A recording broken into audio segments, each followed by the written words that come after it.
ईडर भारत के पश्चिमी भाग में गुजरात राज्य के उत्तर पूर्वी भाग में साबरकांठा जिले के ईडर तालुका का एक शहर है, जो इस तालुका का मुख्यालय भी है।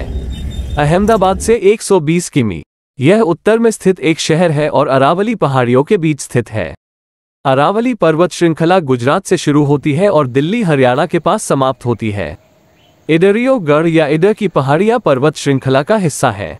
जैसे पहाड़ दूर से प्रभावशाली लगते हैं, वैसे ही ईडर गढ़ दूर से भी प्रभावशाली लगता है और पास से भी प्रभावशाली।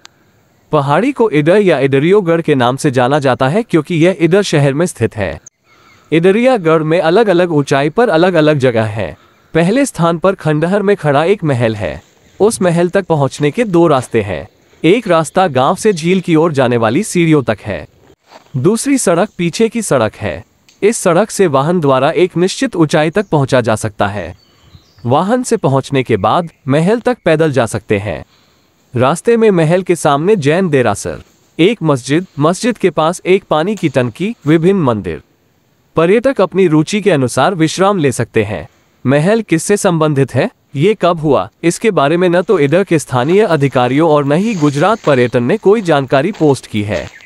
यदि आप ईडर गढ़ का अच्छी तरह से आनंद लेना चाहते हैं तो आपको सुबह से शाम तक की योजना बनानी चाहिए। शाम के समय एक ऊंची चट्टान से सूर्यास्त देखा जा सकता है। पहाड़ी पर एक दुकान है जहां कम ज्यादा नाश्ते के पैकेट वगैरह मिल जाते हैं। यदि आप पूरे दिन रुकना चाहते हैं तो अपने अनुसार भोजन और आपूर्ति अपने पास रखें।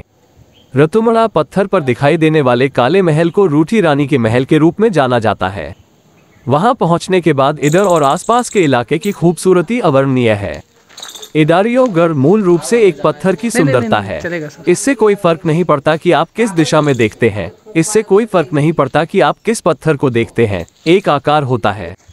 यहाँ से आगे का रास्ता कठिन है और 90% यात्री तो आगे बढ़ते ही नहीं हैं, क्योंकि तब चढ़ने की सीढ़ियाँ भी बहुत खड़ी होती हैं। पत्थर के ऊपर आप रूडी रानी का महल देख सकते हैं। छिपाने के लिए, एक दूसरे को खोजने के लिए इधर उधर भटकना आदि अनुभव महल की यात्रा को मजेदार बना देता है। झील से ऊपर आने वालों के लिए महल पहला उपहार होगा। चरणों की संख्या 500 से अधिक नहीं होगी। संक्षेप में चढ़ाई विशेष रूप से कठिन नहीं है। यहाँ से आगे का रास्ता कठिन है और 90% यात्री तो आगे बढ़ते ही नहीं हैं, क्योंकि तब चढ़ने की सीढ़ियाँ भी बहुत खड़ी होती हैं। सबसे ऊपर पत्थर पर रूडी रानी का महल दिखाई देता है। ईडर का किला केवल 1100 फुट ऊंचा है। गिरनार की तुलना में ये केवल 1/3 है। ईडर की खासियत इसकी ऊंचाई नहीं है। विशिष्ट रूप से एक दूसरे के ऊपर व्यवस्थित असपस आदि रतुमदा सुनहरे गेरुए रंग के पत्थर है। हर पहाड़ी पत्थर से बनी है, लेकिन ईडर गढ़ विशाल पत्थर से बना है।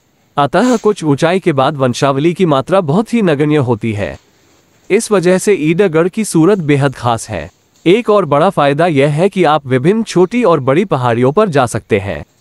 कहीं जाने के लिए सीढ़ियां हैं, कहीं पगडंडी है, कहीं पथरीली सड़क है तो कहीं कुछ नहीं है। हालांकि साहसी यात्री अपना रास्ता खुद चुनते हैं। ऐसी चट्टान पर चढ़ते समय थोड़ी सावधानी बरतने की जरूरत होती है। ईडर की गर्मी प्रसिद्ध है या बदनाम, क्योंकि ईडर गर्मियों में गुजरात की सबसे गर्म जगहों में से एक है। जैसे मानसून में पत्थर फिसलन वाले हो जाते हैं, कदमों के अलावा अन्य साहसिक कार्य नहीं किए जा सकते। इसलिए ईडर की यात्रा के लिए सर्दियों से बेहतर कोई मौसम नहीं है। हिमालय के पहाड़ जहां सफेद हैं, वहीं गिरनार का रंग काला है। तो ईडर रतोचोल किले के ऊपर एक विशाल पत्थर रखा गया है और उसके ऊपर एक छोटी संरचना बनाई गई है। इसलिए ऐसा लगता है जैसे समुद्र तट पर रेत का ढेर लगा दिया गया हो। ईडर के आसपास कई पहाड़ियां हैं, लेकिन हमें ईडरिया गढ़ की बात करनी है। महल खंडहर में है, लेकिन राजसी। कई दरवाजे, ऊपर और नीचे जाने वाली सीढ़ियां, गुप्त दरवाजे, बेसमेंट, खिड़कियां, हैच। ऐसी संरचनाओं की कोई सीमा नहीं है। विशेष रूप से एक भूलभुलैया की तरह प्रवेश करना और छोड़ना। बाईं ओर से प्रवेश करें और दाईं ओर कहीं झांकें। एक दूसरे को खोजने के लिए इधर उधर भटकना आदि अनुभव महल की यात्रा को मजेदार बना देता है। झील से ऊपर आने वालों के लिए महल पहला उपहार होगा। चरणों की संख्या 500 से अधिक नहीं होगी। संक्षेप में चढ़ाई विशेष रूप से कठिन नहीं है।